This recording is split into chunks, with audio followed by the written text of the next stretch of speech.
Rev, good afternoon. I am Obilijit Yara.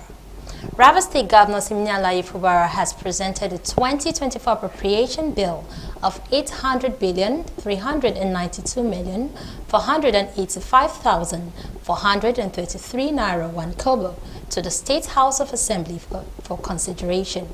The 2024 appropriation bill, christened Budget of Renewed Hope, Consolidation and Continuity, has 410 billion to 166,485,090 naira 64 kobo allocated for capital expenditure, while 361 billion 998 million to 142,570 naira 85 kobo proposed for recurrent expenditure.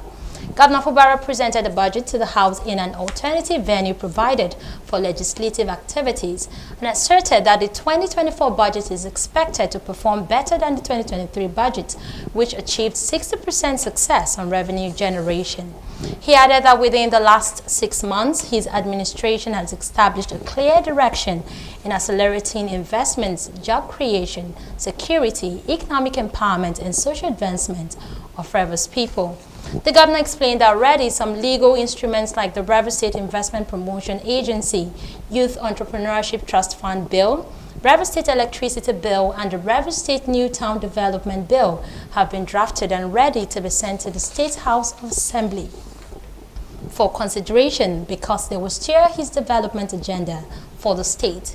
He informed that a 4 billion naira seed fund in partnership with the Bank of Industry will be launched soon to support small and medium-scale enterprises across the state, plus the building of 20,000 units of houses in a new city as well as a modern spare parts market. Approved the exemption of federal universities, polytechnics, colleges of education, and other tertiary institutions of learning from the Integrated Payroll and Personnel Information System.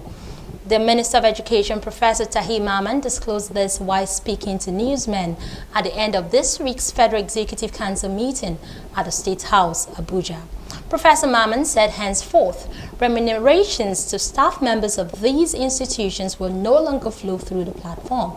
Generally speaking, the Council directed that universities, polytechnics, and colleges of education should be taken out of the IPPIS service to allow for efficiency in the management of the universities and tertiary institutions.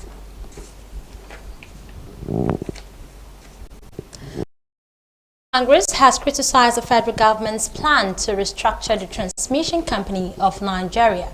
The union's displeasure was communicated in a statement signed by its president, Joe Ajaero, where it says such action could spell doom for the power sector. The federal government, through the BPE, announced its plan to sell off 40% shares of the government in electricity distribution companies in the capital market in 2024. According to Ajaero, the restructuring plan is an attempt to give the elites control of the company.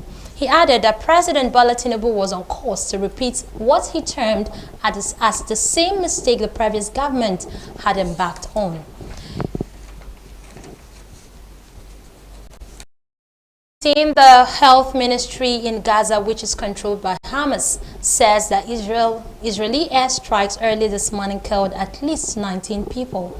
There have been growing signs of disagreement between Israel and its closest ally, the U.S., ahead of the arrival of the White House National Security Advisor, Jake Sullivan. This week, President Joe Biden blamed Israel's indiscriminate bombing of Gaza for a loss of global support for its war on Hamas. Ahead of his trip, Sullivan was quoted as saying that he discussed a timetable to end the war and urged Israeli leaders to move to a different phase from the kind of high-intensity operations seen today. Reacting to growing international calls for a ceasefire, Israel's Prime Minister Benjamin Netanyahu told soldiers in Gaza, "We are continuing until Hamas is annihilated. Nothing will stop us." In brief, we'll bring you more reports at 3 p.m. Join us then.